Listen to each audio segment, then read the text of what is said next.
When someone drives onto your land without permission, it hits like a punch to the gut, especially when that land is yours, especially when you're the kind of man who avoids conflict.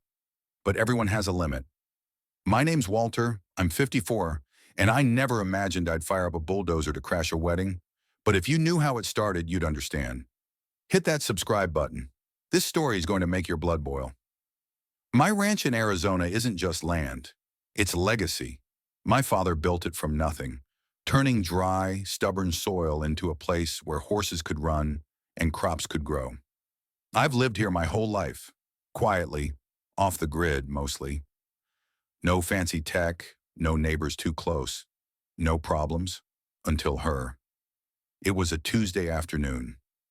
Dry heat shimmered off the gravel when a white SUV kicked up dust on my private road. I wasn't expecting anyone. The car didn't slow down until it was parked halfway up my front lawn, like it owned the place. The door slammed and out stepped a woman in heels, sunglasses too big for her face, clipboard, confidence that didn't match the setting. "Are you Walter?" she asked, barely looking at me. "Good, I'm Janet, HOA liaison. We've selected this property for next Saturday's wedding ceremony. It's a perfect aesthetic fit for our vision." I blinked. "I'm sorry, what?" She spoke slowly, like I was the problem. "The wedding, my daughter's, the committee approved it, and it's already being promoted. The guests are set. We'll need access starting Thursday to set up tents and decor. We'll have a professional crew, don't worry." I just stared. "This is my land. You can't just—" "Of course, of course," she waved a hand. "We'll compensate for any inconvenience. The community will love you for this." And just like that, she turned and walked back to her car. No permission asked, no contract, just a decision made without me, like I was a prop in someone else's show. That night I chalked it up to a misunderstanding, miscommunication. Maybe she'd been confused about the property lines. Maybe she was bluffing. I didn't sleep well. By Wednesday morning, I knew it wasn't a bluff. A truck arrived around 9 a.m. 3 men got out, one with a clipboard, 2 with tool belts. They headed toward the west field, the open stretch my father had called the belly, where he used to sit and watch the sunrise. They started measuring. I walked out, boots still muddy from the corral. "Can I help you?" One of them barely looked up. "Set up crew, for the wedding. Tents go up today." I stood in their way. "You're not setting up anything. This is private land." He shrugged. "Lady said it was handled. You'll have to take it up with her." I called Janet. No answer. Left a message. Then another. By noon, 2 more trucks had arrived, and my field was being trampled by folding chairs and stakes. Someone had spray-painted markings on my grass. There was even a sign, "Reserved for Janet's dream wedding." I tried contacting the HOA. No response. The number routed to a voicemail that sounded like a pre-recorded museum tour. I asked a neighbor about Janet. The man just shook his head. "She runs that committee like a private army. No one crosses her." By sunset, they'd set up a small stage, with lights. I sat on the porch with a beer, staring at it all. A fake fairy tale being built on top of my real life. But I wasn't going to let it stay. The next morning, I was waiting by the edge of the field before the sun even cleared the ridge. I had a thermos of black coffee and the kind of headache that starts behind your eyes and crawls down your neck. The tents were still there. So were the folding chairs. Someone had added string lights overnight. My land looked like a Pinterest board, cheap, artificial, and not mine anymore. At 7:12 a.m., Janet showed up again. Same SUV, same attitude. But this time, she didn't bother to announce herself. She stepped out of the vehicle, scanned the setup, and clapped her hands like a director checking progress on a film set. I approached her calmly. "We need to talk." She turned with that same tight smile. "Of course, I'm glad you're seeing the vision. Isn't it coming together beautifully?" "No," I said. "It's not. You're trespassing. This whole thing is illegal. I didn't sign anything. You have no right to be here." Janet sighed as if I were a stubborn child. "Walter, we both know you're not using this land for anything. It's empty. And this is a community event. You don't want to be the grumpy man who ruined a young woman's wedding, do you? She pulled a folder from her bag and handed it to me. Inside were printed documents, half-filled forms, and what looked like a map with my property marked in highlighter. We filed an easement application with the HOA months ago. It was conditionally approved. I assumed you were notified. You assumed wrong, I snapped, handing the folder back. Get your things off my land. She didn't flinch. Walter, let's not be dramatic. It's one day, one event, and we're bringing in catering, press, even a drone crew for aerial footage. It'll be great exposure for the area. I don't want exposure. Then think of it as a favor, a contribution. That word, contribution, set something off in me. It wasn't a request. It was a demand dressed up in flowers and table runners. I told her plainly, you have 24 hours. Get everything off my property or I'll move it myself. She smiled wider. Well, I hope you like lawsuits. By the time she left, she'd already made 3 phone calls. I overheard her say, ignore him. He's bluffing. That was her mistake. I started documenting everything. Photos, videos. I wrote down the names of every truck that pulled onto the land, the faces of every worker, the license plates of every vehicle. When one guy pulled up with a load of portable restrooms, I stepped in front of him and told him to turn around. He laughed. Lady said to drop these behind the barn. You want me to call her? You can call whoever you want, I said. But those don't touch my property. He drove off, but an hour later the bathrooms were back, this time unloaded while I was on a supply run. That night I drove into town to speak with a police officer. Officer Levin, tall guy, younger than me, wore mirrored sunglasses even inside the station. I explained everything, the trespassing, the illegal use of land, the threats. He nodded along, then leaned back in his chair. Well, sir, if the HOA has documentation, this might be a civil issue, not a criminal one. There's no documentation, I said. Just her word. But you said she gave you forms. Forms she printed, not signed by me. He shrugged. Look, I get it. HOA's a mess. But you're probably best off speaking to a lawyer. A lawyer? Like I had time and money for that. I went home furious and found a group of teenagers hanging string lights in my trees. I told them to leave. They said they were hired for event prep. I had to physically unplug their extension cord from my shed to get them to go. Then late that night, the power went out. I checked the breakers. Nothing wrong. I called the electric company. Routine maintenance, they said. Unplanned outage in your area. Should be back within 48 hours. Sure. I slept with the windows open. Somewhere out there in the dark, music was still playing. Someone had plugged into a generator, running lights across my fence like a carnival. The next morning, my water was off too. I stood in my kitchen staring at the faucet, then out the window at the wedding arch that now stood fully assembled in the center of the field. It was wrapped in white fabric, pink flowers, satin ribbons. I'd had enough. I woke up before dawn and loaded my truck with tools. Not weapons, tools, wire cutters, a crowbar, work gloves, my old trail camera. If they wanted to play dirty, I could dig just as deep. The first stop was the pump house. I confirmed what I suspected. Someone had tampered with the water valve. It wasn't accidental. The lock was clean cut, replaced with a new one that I didn't install. I took photos, then broke it open and turned the water back on. The silence in the pipes gave way to a loud knock and a rush of pressure, like breath coming back into a chest. By the time I walked back to the house, a black SUV was parked by my gate. 2 men in polos stood near the edge of the property, holding clipboards and muttering. They looked up when they saw me, then quickly turned and left. No attempt at hello, no ID, nothing. That afternoon I heard sawing, real sawing. I followed the sound and found a crew cutting down part of the fence on the east end of the property. What the hell are you doing? I shouted. One of them barely glanced over. Widening the entry. Bride's family needs parking space.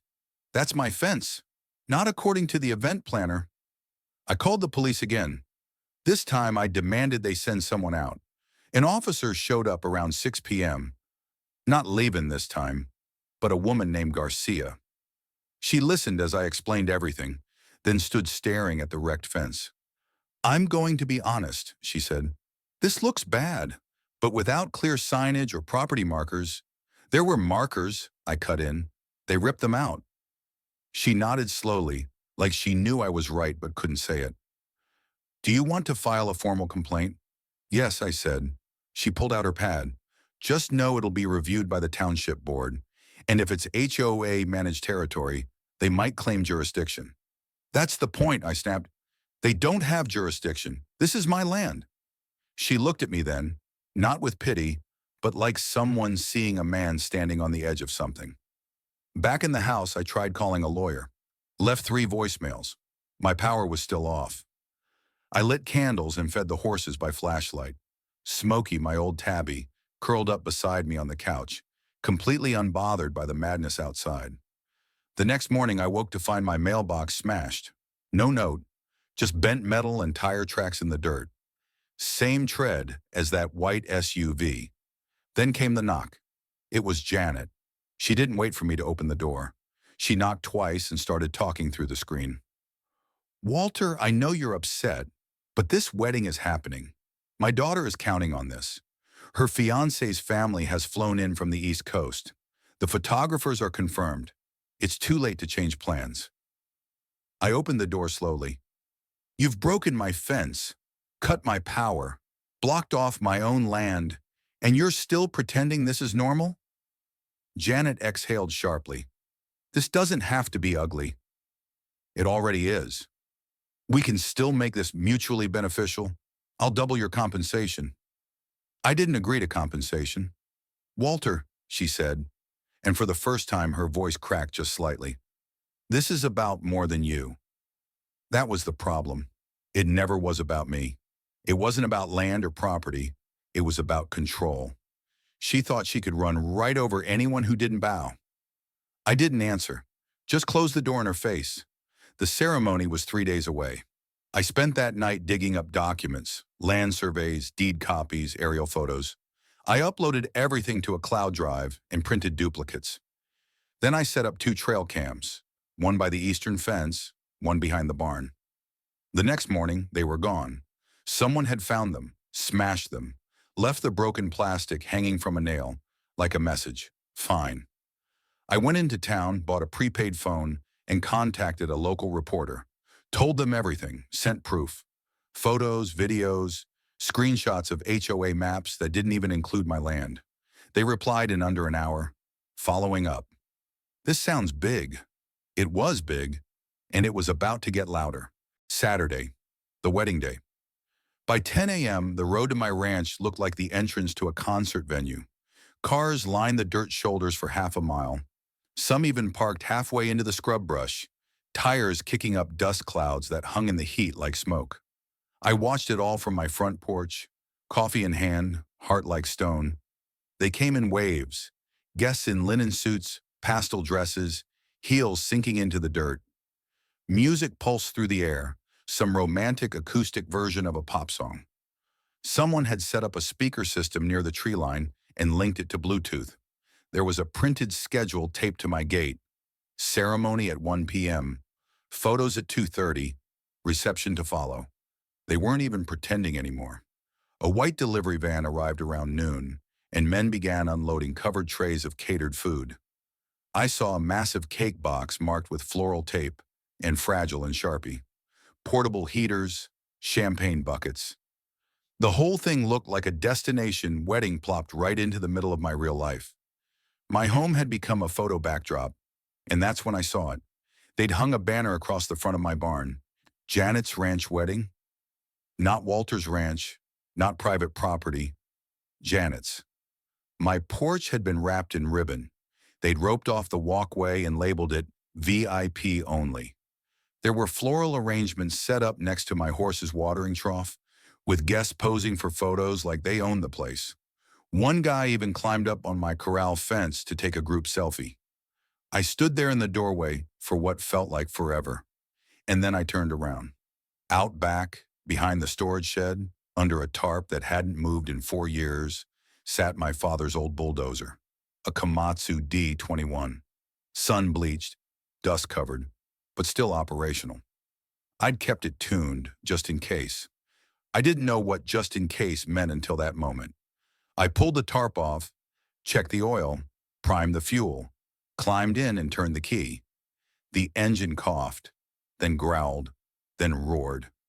I eased it into gear and rolled forward, slow and steady, past the barn, past the hay bales, toward the field where the arch stood draped in white silk and peonies. Nobody noticed at first. The music was too loud, the laughter too oblivious. Then someone screamed, "Hey!" I didn't stop. The arch came down first. Wood cracked and flowers exploded into the air like confetti. The microphone stand got chewed up next. A table flipped. Chairs scattered like leaves in wind. People ran. Janet appeared out of nowhere, arms flailing, voice shrill above the engine noise. "What are you doing? Stop! You're ruining everything!" I stopped the bulldozer, climbed down, walked up to the mic, what was left of it, and grabbed the receiver dangling by a wire. "I didn't ruin anything," I said. "You did. You all did." My voice echoed through the speakers, half broken, but clear enough. "This is my land. You were told, you were warned, and you didn't listen." Janet lunged toward me. Someone held her back. People were filming. I saw at least a dozen phones up in the air, some capturing the wreckage, some pointed right at me. "You'll pay for this," she screamed. "You'll be sued, arrested." "Let them try," I said, and walked back toward the dozer. Police arrived 11 minutes later, 2 squad cars. Officer Levin was one of them. His sunglasses were gone, replaced with a look of dread. "Walter," he said, stepping carefully between trampled roses. "We got some complaints." "You mean invasions," I corrected, "on private land." He didn't argue, just nodded slowly, looking around at the mess, at the broken tables, the crushed arch, the stunned guests now huddled near the SUV caravan like evacuees from a failed safari. "Can I see your property deed again?" he asked. I handed it over, printed, highlighted, signed, dated. He read it, twice, then turned to Janet. "Ma'am, we're going to need a statement from you." She turned red. Her lips moved, but nothing came out. I climbed back on the bulldozer, shut off the engine. Silence finally returned to my land. The reporter I'd contacted, he showed up an hour later, camera rolling. The camera crew showed up in a black SUV with tinted windows and a folding tripod sticking out the back. The reporter, young guy, sleeves rolled up, hair too neat for a day like this, introduced himself as Mark. He shook my hand with both of his, like he already knew the clip would go viral. "I saw the footage online," he said. 15,000 shares in 2 hours. You've got the internet rooting for you." "I didn't do it for the internet," I muttered. Mark nodded, already positioning the camera to catch the bulldozer in the frame. "What happened here today?" he asked. "What pushed you to do it?" I didn't rehearse a speech. Didn't need to. I looked straight into the lens. They thought they could take something that didn't belong to them, pretend it was theirs, and no one would fight back. Click. The red light blinked. Behind me, Janet was still on the phone, pacing in circles. Her daughter, still in a dressing robe, was crying near the back of a car, mascara running. The groom was nowhere in sight.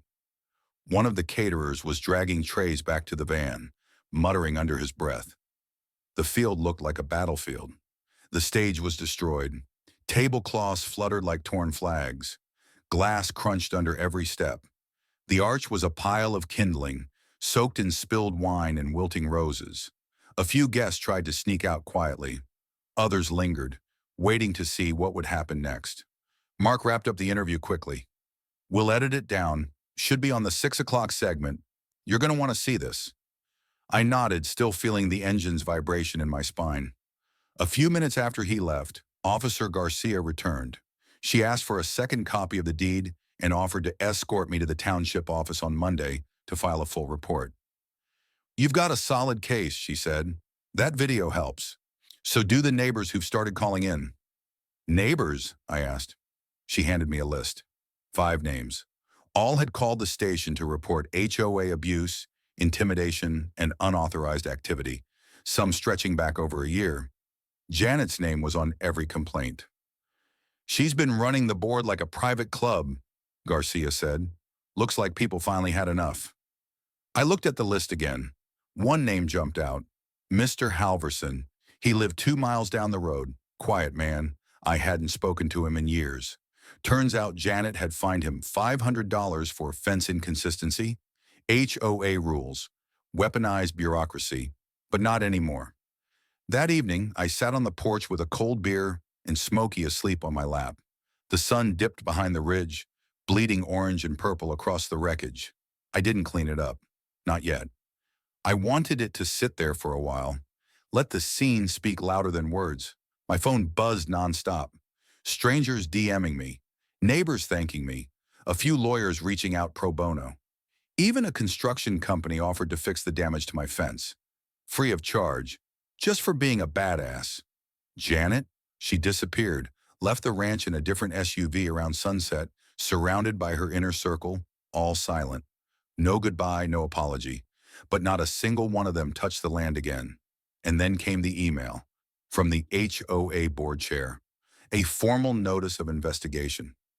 Janet had been suspended from her position, pending a review of all actions taken under her leadership.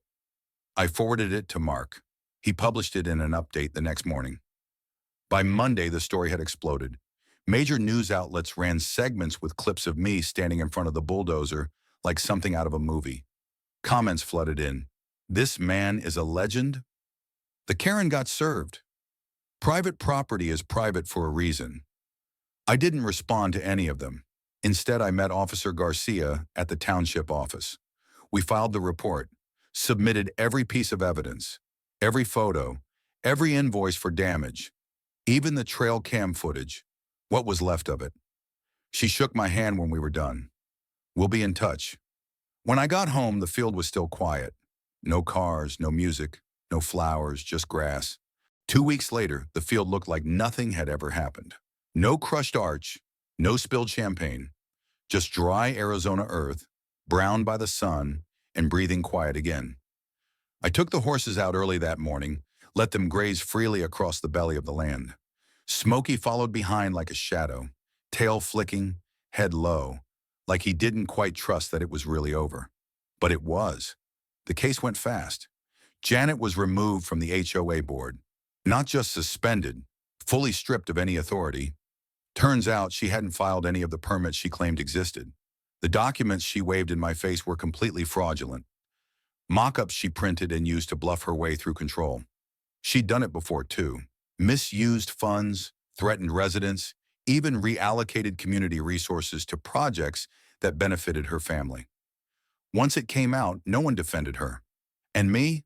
I didn't have to pay a dime. The county ruled my actions as defensive property enforcement, the legal term they use when you stop someone from using your land without permission. There were murmurs about excessive force, but the footage told a different story. I never touched a person, never raised my voice. I just took back what was mine, with a machine that was built to move mountains. A few days after the ruling, I got a visit from a young woman. Brown hair in a ponytail, khakis, clipboard. Said she worked for a local historical conservation group. They'd seen the footage. They wanted to nominate my ranch as a site of local interest. I laughed. "You want to put a plaque on the field I bulldozed?" She smiled. "Actually, yes." I didn't say yes, didn't say no. I just told her I'd think about it. I've had a few offers since then. A podcast, a documentary team, even a book deal pitched through a lawyer who said, "This is the modern Western story people crave." Maybe he's right, but I'm not interested in fame. I just want peace. The neighbors started stopping by again. Halverson came with a homemade pie. The couple down the road brought fence boards and helped me patch the east line. Someone left a thank you card on my gate that just said, "For all of us." I never thought of myself as a voice for anyone. I didn't want to be, but I understood what they felt. How helpless it is when people like Janet take and tell you it's for your own good. That's the thing about bullies in clean clothes. They smile while they step on you, until you stop them. Now every evening I sit on the porch and look out at the land.